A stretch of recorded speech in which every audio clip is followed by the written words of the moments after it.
Human behavior has always been a mystery. Why do people do what they do? Why do they react one way when we expected something else? How do we learn to understand, connect with, enroll, engage, align with people most effectively? Hi, I'm Christine Comerford, founder of Smart Tribes Institute, and welcome to our Smart Tribes Crack the Behavior Code podcast.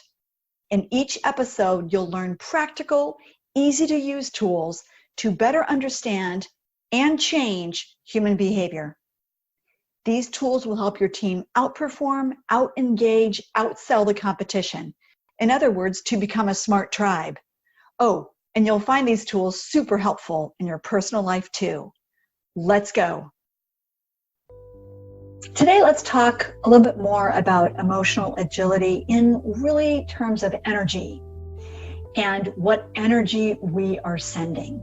See, emotional agility and resilience give leaders the edge they need to quickly pivot during stressful situations. And what we want to do is we want to look at the 7 steps to becoming emotionally agile from a previous podcast. So let's start putting what we learned into action. Emotions have energy. So thanks to the late, great David Hawkins, MD and PhD, we have proof that emotions have measurable energy and can either foster or negate actual cell life. Dr. Hawkins' groundbreaking work, as explained in his book, Power versus Force, shows us how a person's log level, the measurable energy level in their body's magnetic field, increases as that person experiences more positive emotions.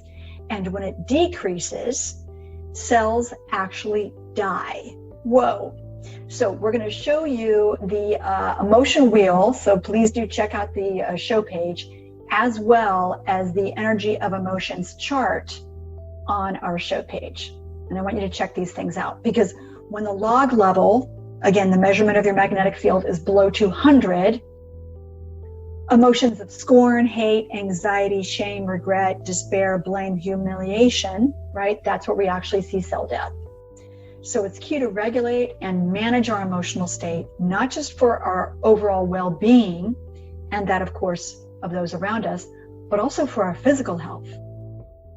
So taking yourself through the steps to consent is a process that's a great way to start building emotional agility. So how does consent work? Consent is the opposite of resistance. And resistance, as you know, takes a tremendous amount of energy. So for starters, let's note what you are resisting, whether it's an experience, a person, a situation, a physical object. Pick something that you kind of feel like you want to say, grr, I don't want this in my life. And now go to the show page and look at which emotions on the emotion wheel you are experiencing. Maybe it's anger, frustration, etc. Get present, consent. Consent from Latin means consentare, to be present with. It doesn't mean saying it's okay, it just means being with it. So get present to discomfort and say, okay, here I am experiencing this. And say it without any resistance. Good. Next, what we want to do is we want to determine our desired state. We want to get really present with what experience do we actually want to have. Okay, good.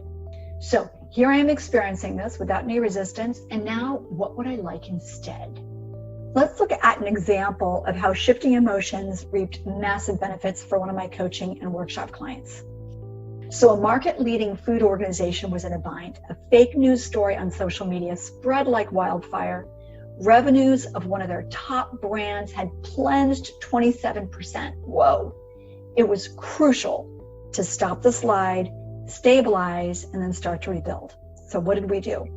We were brought in to train a few dozen leaders in optimal teaming and navigating change, rapidly engaging and enrolling large and diverse groups to come together, focus on outcomes instead of problems, and tell themselves and each other new stories about their situation, stories that would get momentum going.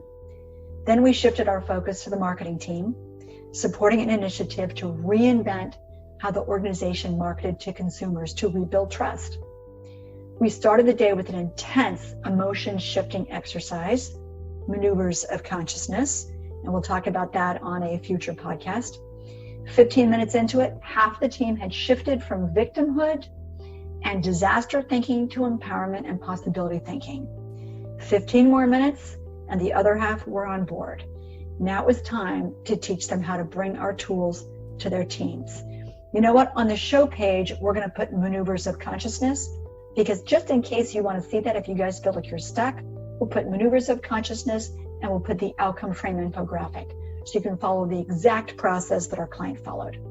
The result, the brand is safe and growing. The leaders are stepping into new levels of accountability, meaning, and fulfillment, and they are bringing their teams forward with them. If a disaster ever strikes again, they'll navigate it gracefully and swiftly. What's the net? Emotional agility is a key trait for leaders. Emotions have energy, and what we focus on, we add fuel to.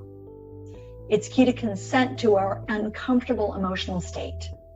Consenting destabilizes the unwanted present state.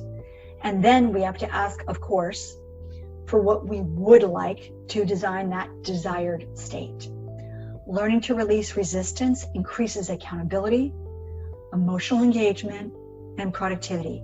So we have a bunch of tools today up on the podcast show page: Emotional Wheel, Energy of Emotions, Maneuvers of Consciousness, and Outcome Frame. Go check them out. Thanks for joining me on this episode. Every listen, every share, every review helps others form their own smart tribes where teams are engaged, happy, and optimally performing. Together, you and I can help millions of people crack the behavior code in their organizations, families, and communities. I invite you to take 2 minutes and head over to smarttribesinstitute.com to discover more about how to form a smart tribe. See you there, and please tell your friends.